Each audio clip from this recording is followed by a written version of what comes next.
자, 좀 쉬었다 오셨나요? 자, 한국의 역사 12강 두 번째 시간을 여러분들과 함께 꾸려가도록 하겠습니다. 자, 지난 시간에 이어서 한국의 현대사를 대표할 수 있는 키워드가 이제 velocity, fast velocity, 빠른 속도라고 말씀을 드렸고, 그 빠른 속도와 함께 그 pressure growth, 압축 성장의 사례가 존재하고 있다. 그리고 독일의 그러니까 패전 국가였던 2차 세계대전 패전 국가였던 독일의 라인강의 기적의 연속선상에서 그의 오마주라고 할 수 있는 한강의 기적을 이뤄낸 것이 한국의 현대사에 괄목할 만한 어떤 랜드마크 심볼릭이다라고 표현을 드렸고요.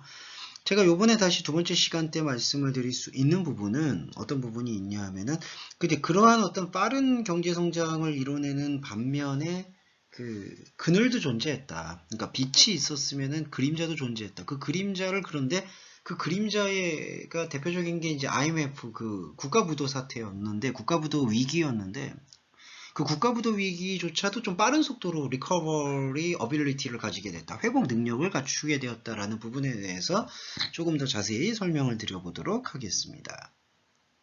지난 시간에 이어서 조금 더 흐름을 한번 가져가 보도록 할게요. 자, IMF라는 게 이제 IMF 극복 사례에 대해서 조금은 좀 설명을 드릴까 하는데 1997년 12월에 이제 IMF를 맞이하게 됐죠. 그래서 IMF 국제통화기금의 자금 지원을 받아서 간신히 모라토리엄을 면했어요. 그러면서 그때 당시에 1997년 겨울에 뭐가 있었냐면 대통령 선거가 있었습니다. 대한민국에선 대통령 직선제이기 때문에 국민들이 직접 대통령을 뽑아요. 그리고 대통령이 속한 당이 바뀌게 되면 그걸 이른바 이제 정권 교체라고 표현을 합니다.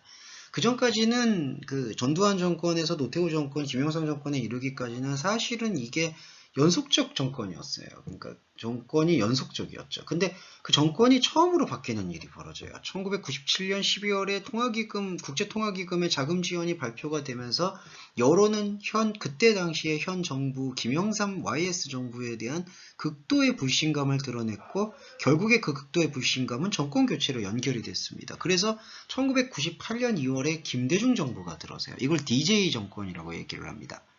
한국의 이제 그 현대사에 살펴보면 아주 대표적인 그 정치인이 3명 등장해요. 김영삼, 김대중, 김종필. 그런데 거기서 이제 김영삼 대통령이 바로 그 이전에 문민정부라고 해서 정부를 수립했었고, 근데 그 문민정부가 여러 가지로 민주화를 앞당기는 여러 가지 장점의 계획들은 있었지만, 궁극적으로 안타깝게도 지금 1997년에 IMF 외환위기를 초래하기에는 이르렀던 것이죠. 자, 그런 것들이 조금은 감당하기가 어려웠던 것으로 평가를 받아요. 그래서 정권 교체가 된 거예요. 1998년 2월에 김대중 정부가 들어서게 됩니다.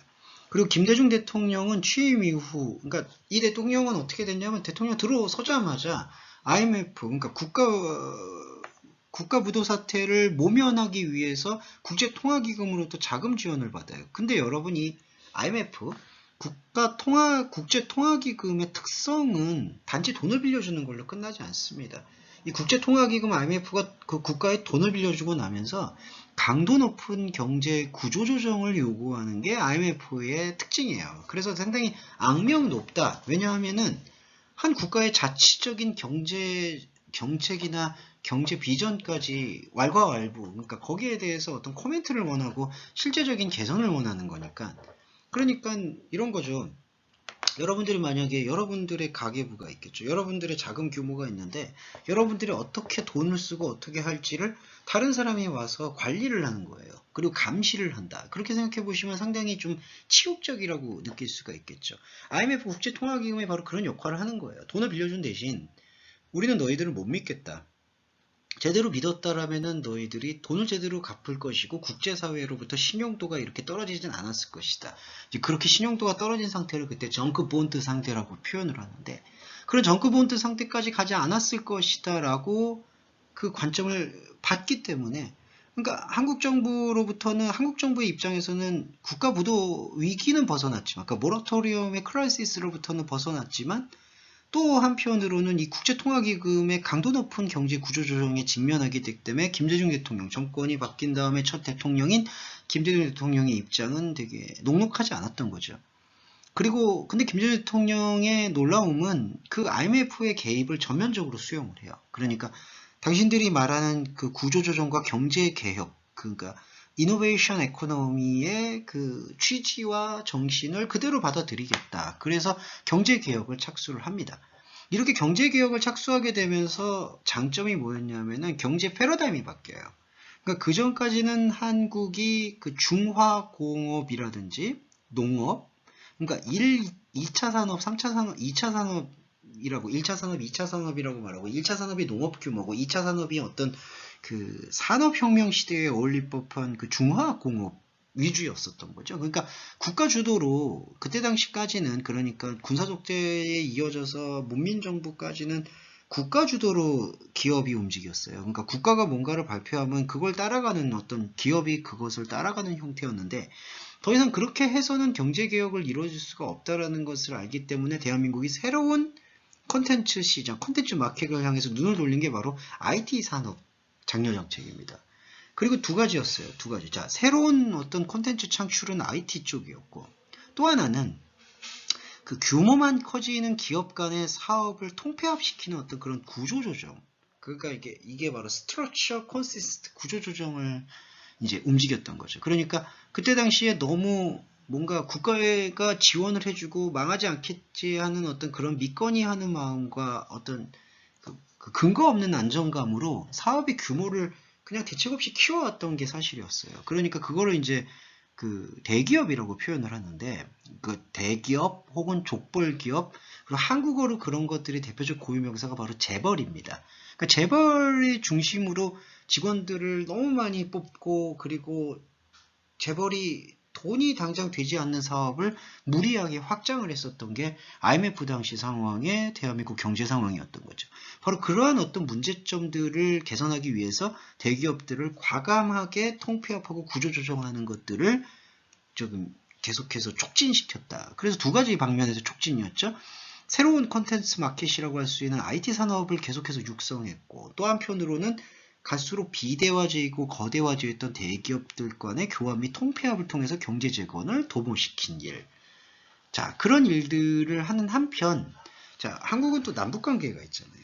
그러니까 남북 관계에 대한 어떤 그 위기를 컨트롤하지 않으면 경제적 불안으로 연결이 돼요. 그러니까 여러분 느끼시겠지만은, 만약에 전쟁이 임박했다, 전쟁을 하겠다 그러는데 누가 그런 나라에 그 스탁을 투자를 할 것이며, 그러니까 주식 투자를 누가 할 것이며, 그런 나라의 신용도를 어떻게 높게 평가해 줄 수 있겠어요? 당장이라도 전쟁이 일어날지 모른다라는 그런 불안감이 지배하고 있는 국가라면은 세계사회가 그런 국가를 신용도를 좋게 봐줄 수가 없겠죠.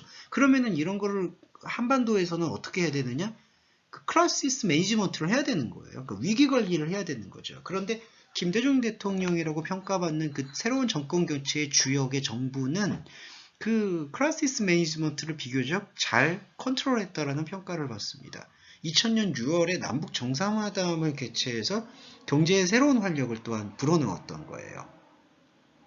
자, 이런 어떤 노력들이 빠르게 뭔가 효과를 거두어서 불과 1년 만에, 그리고 공식적으로는 그 4년 만에 2001년 8월 23일 대한민국에 대한 IMF 관리 체제를 종료시키는 그러한 일을 이제 달성했던 거죠. 그리고 이제 그때 위기 상황을 분석해서 그 위기가 다시 반복하지 않도록 이제 학습 효과가 좀 생겼어요.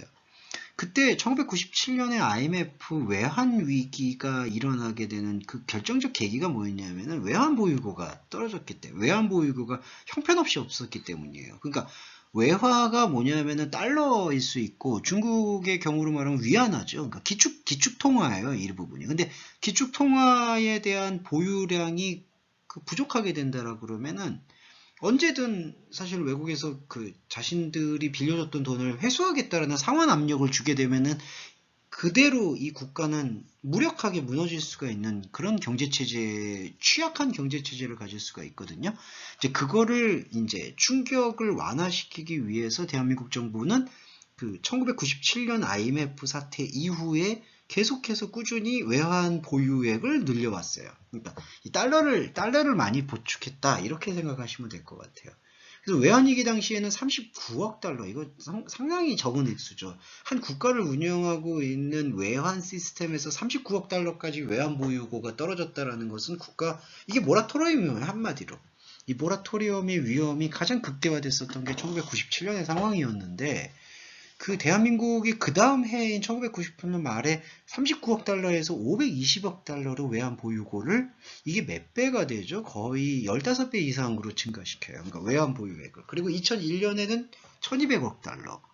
그리고 2001년 8월 24일에는 190억 달러를 조기 상환. 그러니까 1028억 달러를 갖고 있으니까 IMF로부터 얻었던 195억 달러는 조기 상환이 가능했던 거죠. 그러니까 빚을 미리 갚았다는 거예요. 자, 이런 부분에서 한국이 갖고 있는 그 속도의 놀라움? 그런 부분을 우리가 좀 확인해 볼 수가 있겠습니다.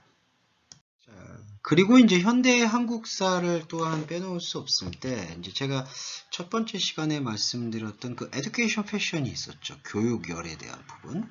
그리고 또 하나의 이제 움직임이 뭐냐 하면은 이 교육열로 인해서 사실은 이제 그 테크놀로지 디벨로프가 계속해서 올라가는 거죠.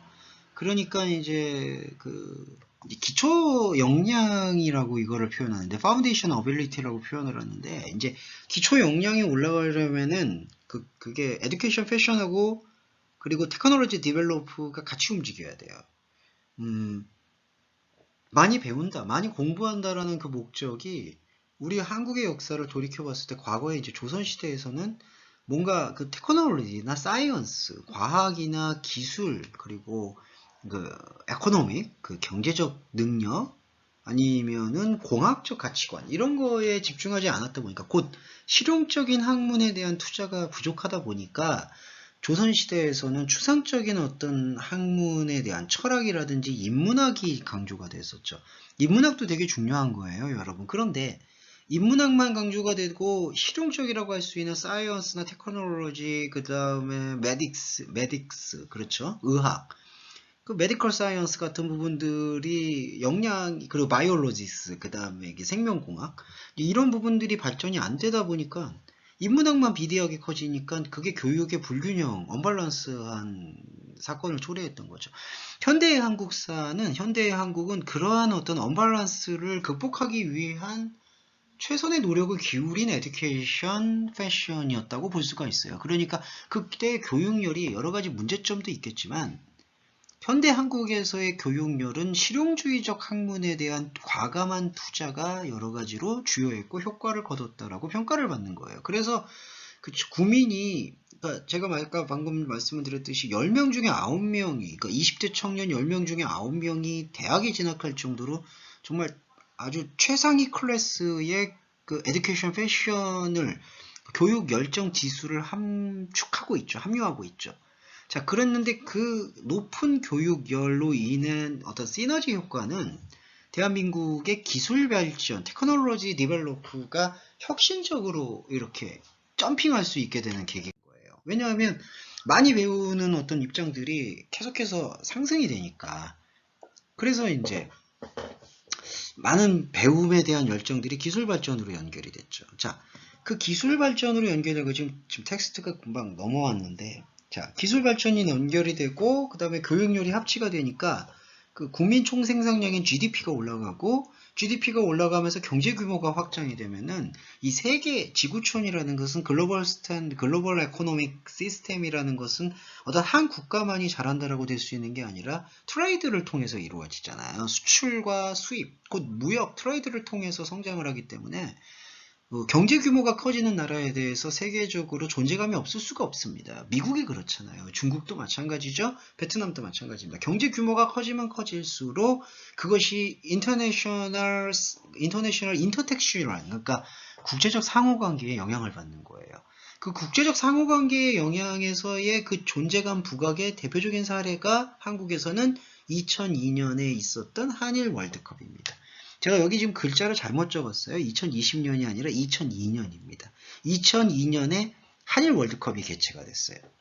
자, 한일 월드컵에 대해서 잠깐 소개를 해드리면, 한일 월드컵, 자, 월드컵이라는 그 행사를 개최한다라는 의미는 뭘까요? 이게 바로 그 인터내셔널 스포츠 게임을 개최한다는 거죠. 한마디로 이제 올림픽을 개최하는 것과 아주 유사한 그 국가를 알리는 증진 효과를 일으키는 거죠. 한국에서는 1998년도에 죄송합니다. 1988년도죠. 1988년도에 서울 올림픽이 있었어요.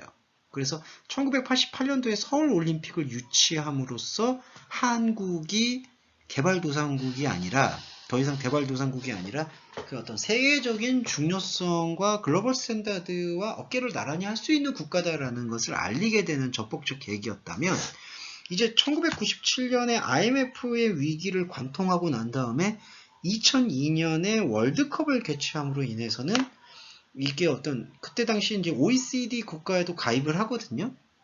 그렇게 함으로써 이제 한국이 갖고 있는 글로벌 스탠다드 위상이 되게 상당히 올라왔고, 또 하나 말씀드리고 싶은 건 그때 축구라는 게 사커의 포뮬레이션이 그 유럽이 중심이었어요. 그러니까 이 축구라는 어떤 스포츠 종목은 유럽인들이나 남미가 대표적으로 확보하고 있는 그런 프라이드가 있었는데, 반면에 아시아는 이제 아웃사이드였죠. 근데 아시아에서 월드컵이 벌어졌다라는 부분이 상당히 어떤 그 국제적 위상을 다르게 했던 역사적 기록이 된다라고 저는 평가를 하고 싶습니다. 그래서 이 2002년에 한국과 일본에서 한일 월드컵이라고 표현을 해서 한국과 일본에서 열린 이게 제17회 월드컵 축구 대회예요.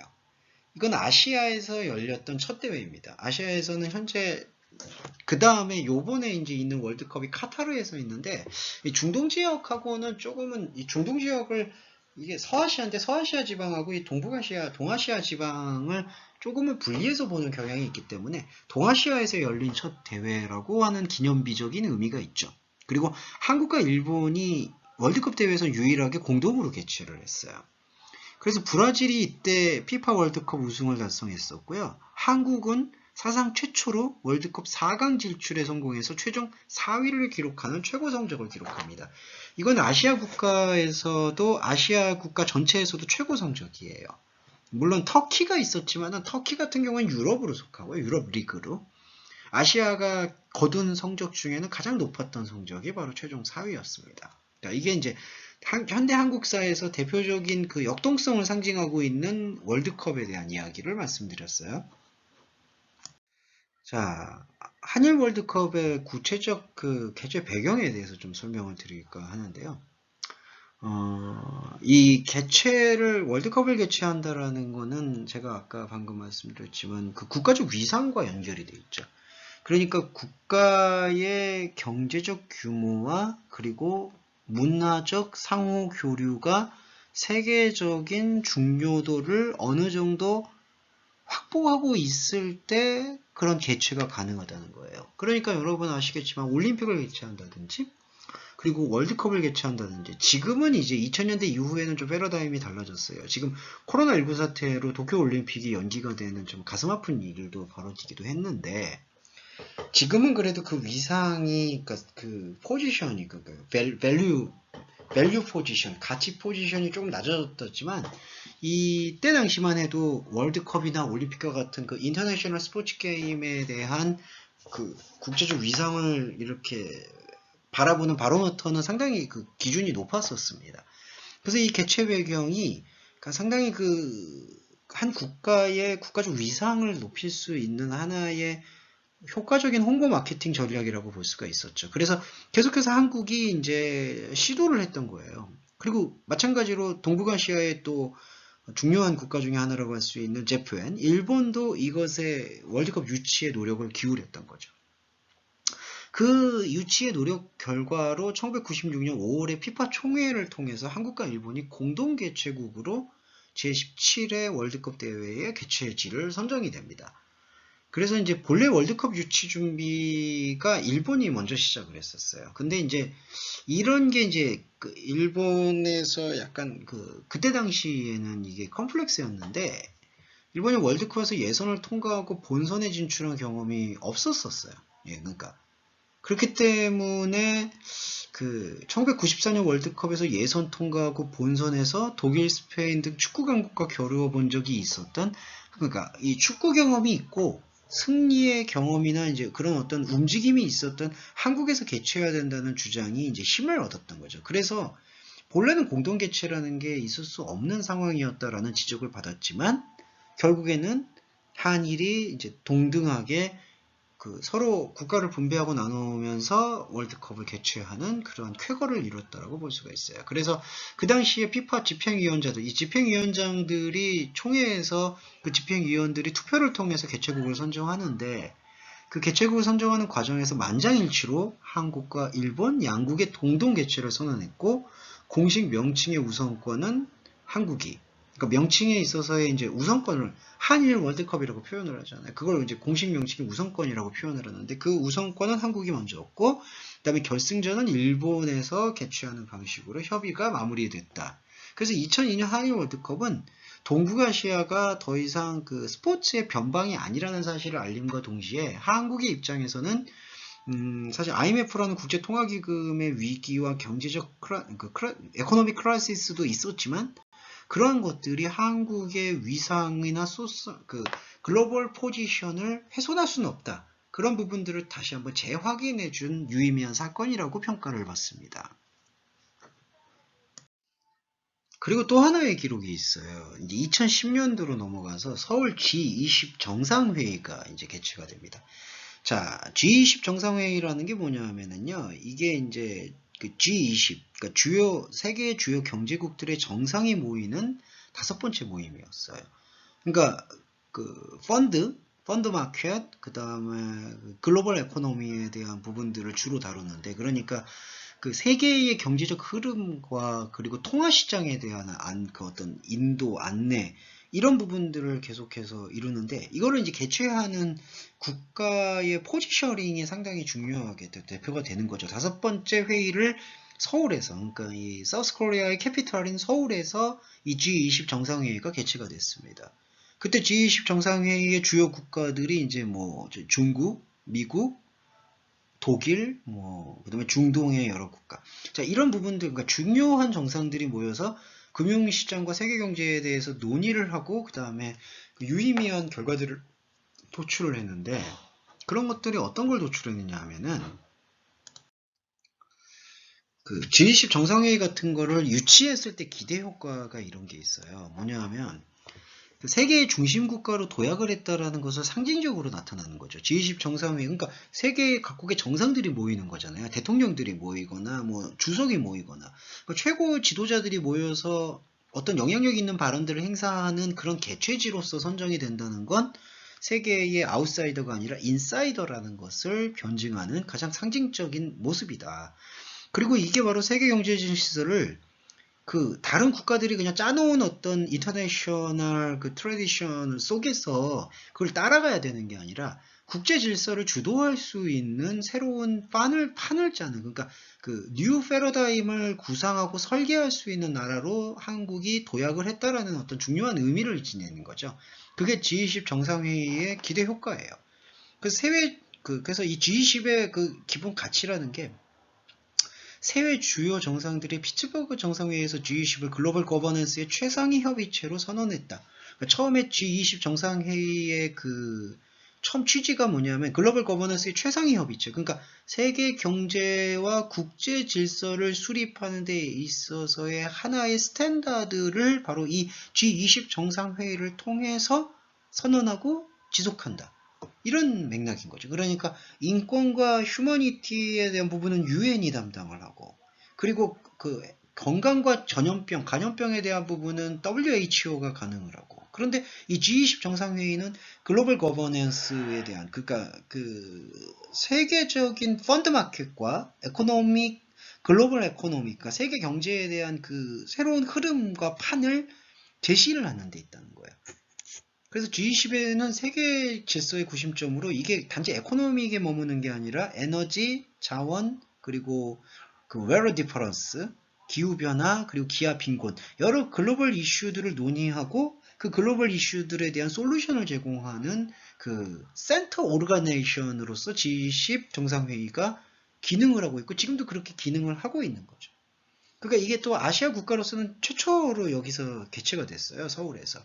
그래서 이 글로벌 경제 위기 극복을 위한 국제 공조 체제에서 대한민국이 어떤 의미에서는 조금은 리드하는 역할, 리드 네이션, 선도하는 역할로서 작동을 했다. 그걸 재확인했다라는 거에 있어서 한국이 갖고 있는 현대 한국사에서의 그 어떤 기대 효과, 그 상징적인 효과, 그런 부분들이 조금 주요했다라고 평가할 수 있죠.